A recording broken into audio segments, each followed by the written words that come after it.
Hi hello welcome to Suman TV. నేను మీ రోషన్. బొల్లా బ్రహ్మనాయుడు ఈ పేరు ఎక్కడైనా విన్నట్టు అనిపిస్తుందా? తెలంగాణ రాష్ట్ర ప్రజలకి ఈ పేరు గుర్తుండకపోయినా కానీ ఆంధ్రప్రదేశ్ రాష్ట్ర ప్రజలకి బొల్లా బ్రహ్మనాయుడు అంటే సుపరిచితుడే. ఎందుకంటే తిరుమల డైరీ ద్వారా మీరు రెగ్యులర్గా తిరుమల పాలు వినే ఉంటారు. సో ఆ తిరుమల డైరీ చైర్మన్ అనమాట, డైరెక్టర్ అంటారు, ఎండి తిరుమల డైరీ వల్లా బ్రహ్మనాయుడు. ఈరోజు వల్లభా డైరీ అని ఉంది. సో ఈయన చెప్పాలంటే లాస్ట్ గవర్నమెంట్‌లో వైసీపీ గవర్నమెంట్‌లో వినుకొండ నియోజకవర్గ ఎమ్మెల్యే.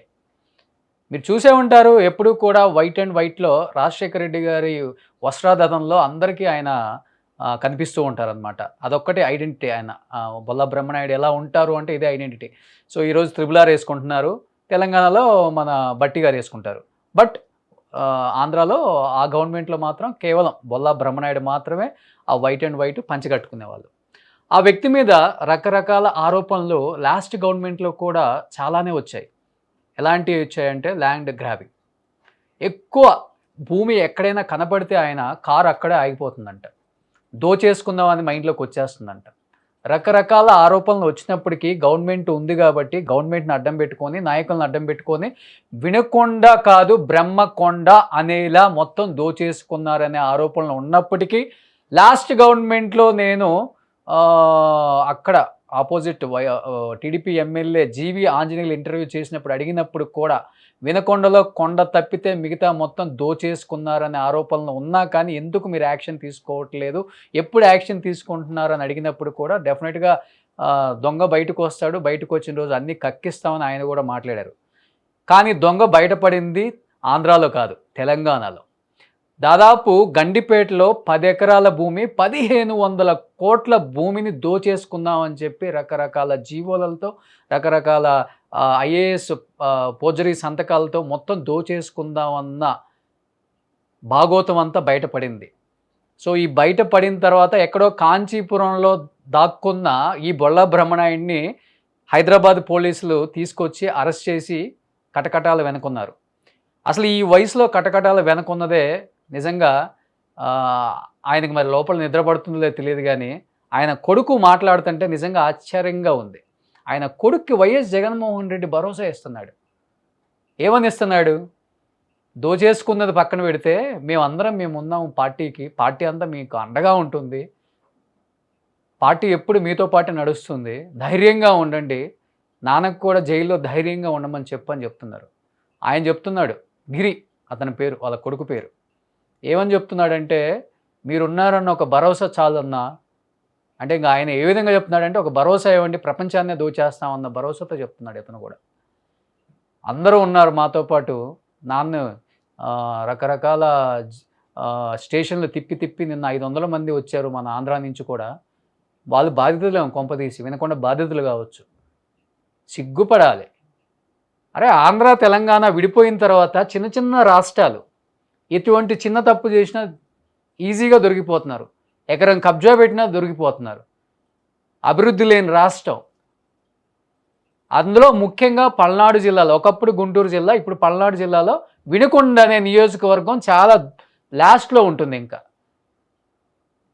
ఎటువంటి డెవలప్మెంట్ లేని నియోజకవర్గం, ఏ ఎమ్మెల్యే అన్న రాని డెవలప్మెంట్ లేదు, పాడు లేదు, రోడ్లు లేవు.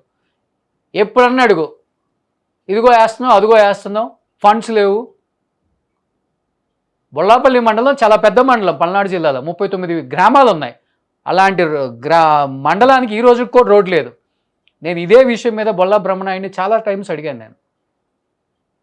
ఇప్పటికీ రోడ్ లేదు, సింగిల్ రోడ్ అయినా గుంతలు, ఇలాంటి ఏమీ పట్టించుకోరు. వినకొండను మాత్రం వినకొండ కొండ చుట్టూ రోడ్లు వేసేసారనమాట. ఎందుకంటే సస్యశ్యామలంగా ఏం చేసుకోవాలి, రియల్ ఎస్టేట్ చేసుకోవాలి, దందా చేసుకోవాలి. ఇస్తే ఓకే, ఇవ్వకపోతే వాడిని బెదిరించాలి, దోచేసుకోవాలి. ఆ విధంగా వినకొండలో ఎన్నో కబ్జాలు చేశారనే ఆరోపణలు అతని మీద ఉన్నాయి.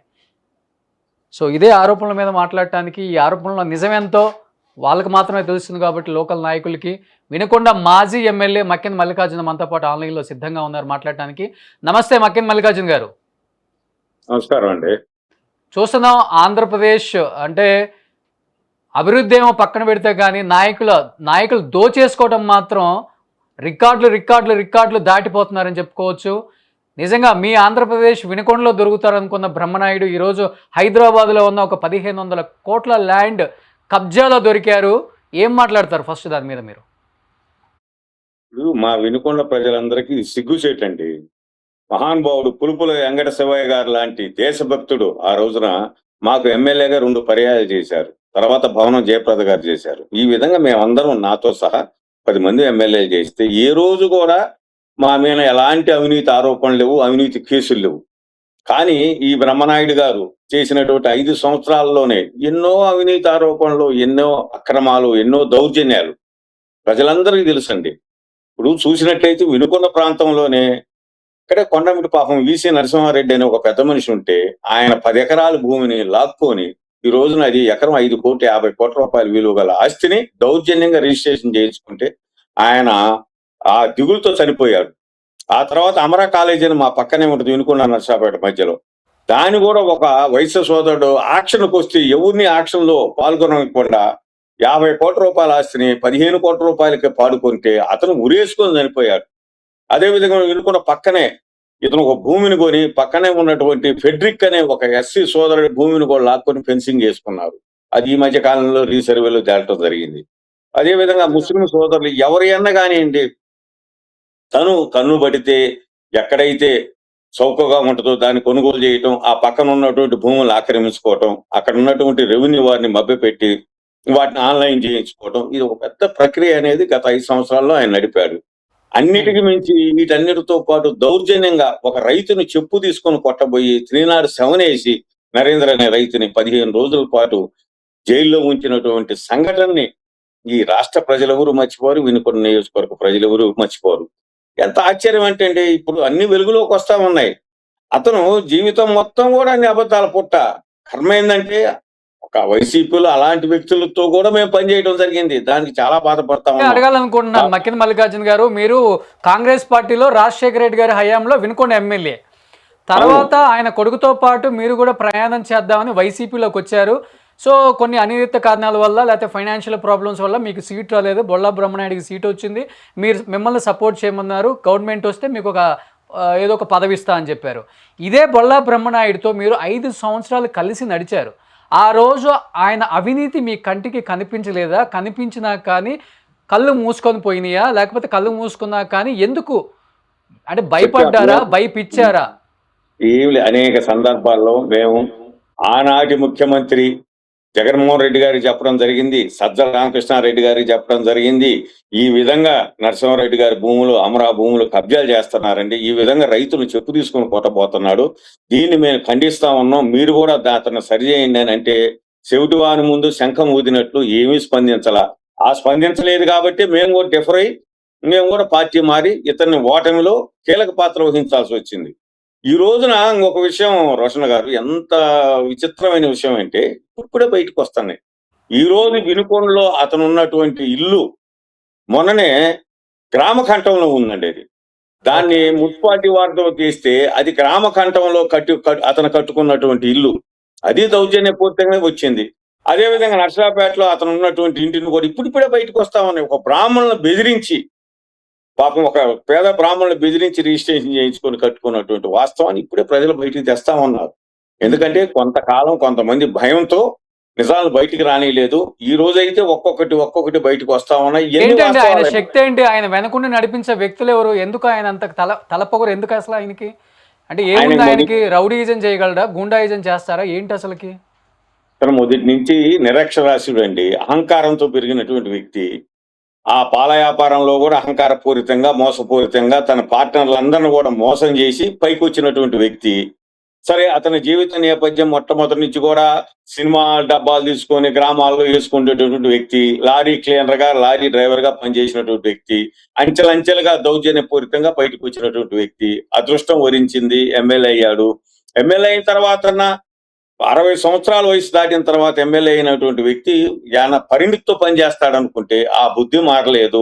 ఆ దౌర్జన్యాన్ని కంటిన్యూ చేస్తా ఉన్నాడు. ఇప్పటికి కూడా మాట్లాడితే బూతు పదాలండి, విలేకరులు ఉన్నాయి, ప్రజలు ఉన్నాయి, ఇంకొకరు ఉన్నాయి, మాట్లాడే భాష చాలా అసభ్యకరంగా, చాలా అసలు అది వినరానటువంటి భాషను మాట్లాడుతూ ఉంటాడు. కొన్ని రీల్స్ నేను చూశాను, చాలా బూతు మాటలు మాట్లాడుతూ ఉంటారు. అవును, అవునవును. ఇయన్నీ కూడా చాలా ఇబ్బందండి. ఇప్పుడు రాజకీయాల్లో పని చేయగలిగినటువంటి చేస్తాం. ప్రభుత్వం నిధులు తీసుకురావడం అనేది, దాన్ని ప్రజలకు అందించడం అనేది, సంక్షేమ కార్యక్రమాలు అందించడం అనేది ఒక ఎమ్మెల్యేగా ఒక బాధ్యత ఉంటది. కానీ ఆ స్థాయిని దాటి ఎమ్మెల్యే అంటే అది ఒక రాజు అనుకోని, రాజే శాసనం, ఎమ్మెల్యే శాసనం అనే అనేక సందర్భాలు అతను చేయటం జరిగింది. పక్కన ఉన్నటువంటి మాలాంటి వ్యక్తులు చెప్పినా, ఆనాటి ఎంపీగా ఉన్నట్టు శ్రీకృష్ణరావు చెప్పినా, ఎవరు చెప్పినా అతను వినలేదు. అతన్నే ఆ రోజు ఉన్నటువంటి ముఖ్యమంత్రి గారు కూడా సపోర్ట్ చేయటం జరిగింది. ఆ పర్యవసానమే ఇంత దౌర్జన్యం జరిగింది. ఆ రోజు ఒక రైతుని చెప్పు తీసుకొని కొట్టకపోతే దాన్ని మేము ఎంక్వైరీలో ఎస్పీతో చెప్పి ఆ సీఐని సస్పెండ్ చేపిస్తే ఇతనెళ్ళి మళ్ళీ ముఖ్యమంత్రి గారి దగ్గర తీసుకెళ్లి అదే అండి, సీఐని 15 అదే రోజులు ప్లేస్ ఆయన లో జైల్లో ఉంటే ఉన్నాడు గానీ, తిరగబడి ఇతను చెప్పు తీసుకొని కొడితే, అతను జైల్లో ఉన్నా కానీ హీరో అయ్యేవాడే. అంటే చెప్పాలంటే ఒకటి సార్ అక్కడ వాస్తవంగా. వాస్తవం అది. కానీ ఆ రైతు కదా కాదు, అన్ఎక్స్పెక్టెడ్ గా మీరు ఎందుకు మీరు గవర్నమెంట్‌లోకి వచ్చి 2 సంవత్సరాల పైనయింది. ఇన్ని రకాల ఆరోపణలు నిజమని మీకు తెలుసు. మీరు ఆయనతో పాటు కలిసి ట్రావెల్ చేశారు. జీవీ ఆంజనేయులు ఎమ్మెల్యేగా అయిన తర్వాత విప్ ఈరోజు ఆయన. మీరెందుకు యాక్షన్ తీసుకోలేకపోయారు? ఎందుకు బాధ్యతలు బయటకొచ్చినా వాళ్ళకి న్యాయం చేయలేకపోయారు మీరు? ఈరోజు నేను ఇప్పుడు గండిపేట 1500 కోట్ల ఇష్యూ వచ్చిన తర్వాత ఇన్ని ఆరోపణలు నిజమని మీరు చెప్తున్నారు గదా! ఇప్పుడిప్పుడే ఇప్పుడు ఆ ఫెటిక్ అనే ఒక 2 ఎకరాల సంబంధించి కూడా బయటకు వచ్చిందండి. ఇట్లా ఒక్కొక్కటి బయటకు తీస్తూ ఉన్నారు. అయితే అనుకోకుండా, అనుకోని రీతిన కర్మ ఎవరిని వదిలిపెట్టదని ఇతని అహంకారానికి ఆ భగవంతుడు ఆ గండిపేటలో ఒక దారి చూపిచ్చాడు. ఇప్పుడు ఆ గండిపేట దగ్గర నుంచి కూడా అతను శ్రీకృష్ణ జన్మస్థానానికి పోవడం జరిగింది. తప్పనిసరిగా ఇప్పుడు ఈ వినుకొండ నియోజకవర్గంలో జరిగినటువంటి ఈ అన్నిటిని కూడా బయటికి తీసే క్రమంలో తప్పనిసరిగా ప్రభుత్వం పనిచేస్తది. మేము పనిచేస్తాం. ఎవరైతే బాధితులు ఉన్నారో వారందరికీ న్యాయం చేసేదానికి ప్రయత్నం చేస్తాం. మిమ్మల్ని కూడా ఆర్థికంగా ఇబ్బంది పెట్టారనే ఒక మాట ఉంది. నిజమా అది? సరే ఇప్పుడు ఒకటి సార్, ఇప్పుడు ఒక పార్టీలో ఉన్నప్పుడు తప్పదు. కొన్ని ఓర్చుకున్నాను, కొన్ని భరించాను. కొంత నష్టపోయినాను. అయినప్పటికీ నేను ల్యాండ్‌లు కూడా కబ్జా చిన్నప్పుడు చేశారంట నిజమా? ఏవండీ? చెప్పుకోవచ్చు. మీ ల్యాండ్‌లు కూడా కబ్జా జరిగినాయా ఏమైనా? ఈ ఏమి లేవు కానండి. ఆర్థిక పరంగా, వ్యాపార పరంగా దెబ్బ కొట్టడం జరిగింది.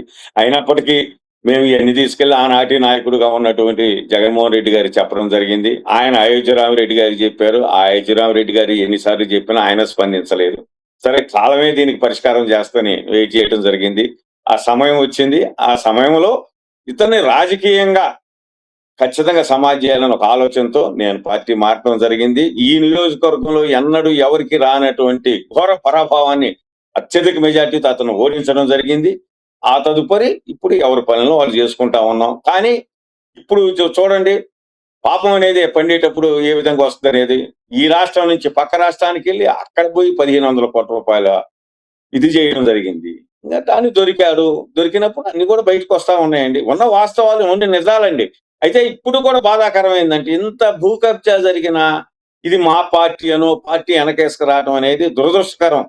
ఇలాంటి వ్యక్తుల ద్వారా వచ్చినారు కాబట్టి జగన్మోహన్ రెడ్డి గారు కూడా 11 సీట్లు రావడం జరిగింది. ఇంకా ఆయన వెనకేసుకొస్తే రాజకీయ పరంగా ఆయన కూడా పూర్తి స్థాయిలో తెరమరుగవుతారని నేను భావిస్తా ఉన్నా. చెప్పాలంటే వినకుండా పెద్ద డెవలప్ అయిందేం లేదు. రియల్ ఎస్టేట్‌గా ఈయన డెవలప్ అయ్యారనే ఒక ఆరోపణే ఉంది ఫస్ట్ నుంచి కూడా. చెప్పాలంటే రోడ్లు ఎక్కడున్నాయి? సరైన రోడ్లున్నాయా? సార్ ఈరోజు బొల్లాపల్లి మండలం అతిపెద్ద మండలం. గుంటూరు అవునవును. జిల్లాలో ఒకప్పుడు గుంటూరు జిల్లా, ఉమ్మడి గుంటూరు జిల్లా, ఈరోజు పల్నాడు జిల్లా. 39 విలేజ్‌ల పైనున్న ఒక మండలానికి అరే సింగిల్ రోడ్డు గతి లేదు. సింగిల్ రోడ్డు గతి లేదు ఇప్పటికి. డబుల్ రోడ్డు అన్ని మండలాలకి శాంక్షన్ ఇచ్చారు. ఎక్కడో వెనక వరకపూడి సెలవొస్తుందని చెప్పేసి ముందు వినుకొండ నుంచి కొండ్రముట్ల నుంచి బొల్లాపల్లి మండలానికి వెళ్ళే రూట్‌కి సింగిల్ రోడ్డు గతి లేదు ఒక మండలానికి ఈరోజు. ఈ మధ్య ఎస్పీలు కొంతమంది పోలీస్ ఆఫీసర్స్ ఆ రోడ్డుకెళ్ళి భయపడ్డారంట. ఇదెక్కడ రోడ్డు? సింగిల్ రోడ్డు కూడా మొత్తం గుంతలు, డబుల్ రోడ్ పక్కన దేవుడెరుగు. ఒక్క నాయకుడు పట్టించుకునేవాడు లేడు. ఇంతమంది ఎమ్మెల్యేలుగా మారారు. సార్ రియల్ ఒకటి ఎస్టేట్ చేసుకుందాం, వినకొండను దోచుకుందాం. ఇది తప్పితే 2004-9లో సుమన్ సార్ 2004-9లో రోషన్ గారు నేను ఎమ్మెల్యేగా ఉన్నప్పుడు 9 రోడ్లు శాంక్షన్ చేయడం జరిగింది. ఆ రోజున ఆర్ఐడిఎఫ్ లో ఈ ఇవన్నీ కూడా నాబార్డు నిధులు తీసుకొచ్చి గండిగనవలనండి అదేవిధంగా పొల్లాపలనండి మీకు తెలుసు వీటన్నిటి కూడా నా హయాంలో చేశాము. ఆ తదుపరి మీ వెనక్కి నియోజకవర్గం వచ్చాను, వాస్తవం. జీవి గారిని ఇంటర్వ్యూ చేశాను, మిమ్మల్ని ఇంటర్వ్యూ చేశాను. వాస్తవం. తప్పకుండండి అన్ని బయటకు వస్తా ఉన్నాయి. ఆ? నిజాలు బయటకు వస్తా ఉన్నాయి. ఎవరు తప్పు చేస్తే వాళ్ళు శిక్షించబడతారు. మొదట ఒకటండి రాజకీయ నాయకుడికి అహంకారం, అహంభావం ఉండకూడదండి. ఈ విధమైనటువంటి అహంకారం ఈ విధమైనటువంటి దోపిడీ విధానం ఉంటే చెప్తుండే. ఇప్పుడు మాకు పలానా వినుకొండ అంటే ఇదివరకు మేము పులుపుల శివ గారినో, జయప్రద గారినో, మహాకవి జాషువా గారినో చెప్పుకునేవాళ్ళం. మా వినుకొండ అనంగంలోనే మా జాషువా గారు మా వినుకొండ గడ్డలో పుట్టారు. పులుపుల వెంకట శివయ్య గారు మహానుభావుడు. ఆయన పెద్ద కవి. ఆయన మాకు చేశాడు. గంగినేని వెంకటేశ్వరరావు ఒక కవి. ఆయన పనిచేశాడు. రాజకుమార్ చీఫ్ విప్‌గా పనిచేసింది. ఈ విధంగా మేము చెప్పుకునేవాళ్ళం. కనీసం చెప్పుకోవడానికి జయప్రద గారు ఆ రోజుల్లోనే ఎలక్ట్రిసిటీ మినిస్టర్ గా చేసి మా గ్రామాలన్నిటికీ కరెంటు సౌకర్యం కలిగించారు. ఇలాంటి ఎమ్మెల్యేలు పనిచేసినటువంటి గడ్డలో ఇలాంటి బకాసురుడు బ్రహ్మనాయుడు లాంటి వ్యక్తి బకాసురుడు ఇక్కడికి రావటం ఏంటి? మేము ఎమ్మెల్యే చేయటం ఏంటి? ఈ రోజు పక్క రాష్ట్రంలో పోయి అక్కడ చెంచలగూడలో జైల్లో ఉండటం ఏంటి? ఇంతకంటే అవమానం ఏముందండి? 1500 కోట్లు దోచుకోవాలని చూశారు. వినకొండ మొత్తం మీద ఎంత కబ్జా పెట్టి ఉండొచ్చు మీకు తెలిసినంత వరకు? ఇప్పుడు మీరే వినుకొండ అంటే 2, 3 ఎగ్జాంపుల్స్ 300 కోట్ల దాకా చెప్పారు. ఇప్పుడు నరసింహారెడ్డి గారి భూములకు సంబంధించి 40-50 కోట్ల రూపాయలు అది దోచుకున్నారండి. అదే విధంగా జగనన్న కాలనీకి సంబంధించి 4 లక్షల రూపాయలు అక్కడ ఎకరం భూమి విలువ ఉంటే తను ఎమ్మెల్యేగా ఉండి 120 ఎకరాలు తను కొనుక్కున్నటువంటి భూమిని 18 లక్షల రూపాయల చొప్పున అక్కడ దాదాపు 20 కోట్ల రూపాయలు అక్కడ దోచుకోవడం జరిగింది. ఈ విధంగా అండి అవకాశం ఉన్న చోటల్లా దోచుకుంటా పోతూ 100 ఉన్నారు. కోట్ల పైన దోచుకోవడం జరిగి ఉంటుంది మీరు చెప్పేదాన్ని బట్టి. ఇది పెద్ద స్కామ్ కాబట్టి ఈ చిన్నది చాలక ఈ ప్రభుత్వం మారిన తర్వాత ఒక్కసారి తెలంగాణకి మారారు. అక్కడ భగవంతుడు కరుణించారు. అక్కడ ఉన్నటువంటి పోలీసు వ్యవస్థ, అక్కడ ఉన్నటువంటి రెవెన్యూ వ్యవస్థ యాక్టివ్ గా పనిచేసి ఉన్నటువంటి ఈ భూబకాసురుణ్ణి పట్టుకోవడం జరిగింది. కానీ ఈ వయసులో జైలుకి పోవటం ఇంతకన్నా ఘోర పరాభావం వేరే వ్యక్తికి ఇంతకన్నా పెద్ద శిక్ష కూడా ఏముండదు నాకు తెలిసి. ఏమన్నా సార్ కర్మ ఫలం ఎవరిని వదిలిపెట్టదు. సంవత్సరాలలో జైలుకి పోవటం. మనం చిన్నప్పుడు అయితే మనం చేసిన పాపాలంటే మన బిడ్డలకు జరిగాయి. ఇప్పుడు అట్లాగా సార్ ఎవరు చేసింది వాళ్ళే అనుభవించాలా? 73 సంవత్సరాల వయసులో తప్పనిసరిగా ఇతను చేసిన అహంకారం, ఇతను చేసిన పేద ప్రజలకు ఇతను చేసినటువంటి దుర్మార్గాలు, రైతులకు ఇతను చేసినటువంటి అన్యాయాలు ఇవన్నీ కూడా ఒక్కసారిగా వచ్చి ఖచ్చితంగా మంచి శిక్ష పడిద్ది. శిక్ష అనుభవించాలండి. అనుభవిస్తే ఇంకొక రాజకీయాల్లో ఉన్నటువంటి వ్యక్తులు కూడా తప్పు చేయాలంటే భయపడాలి.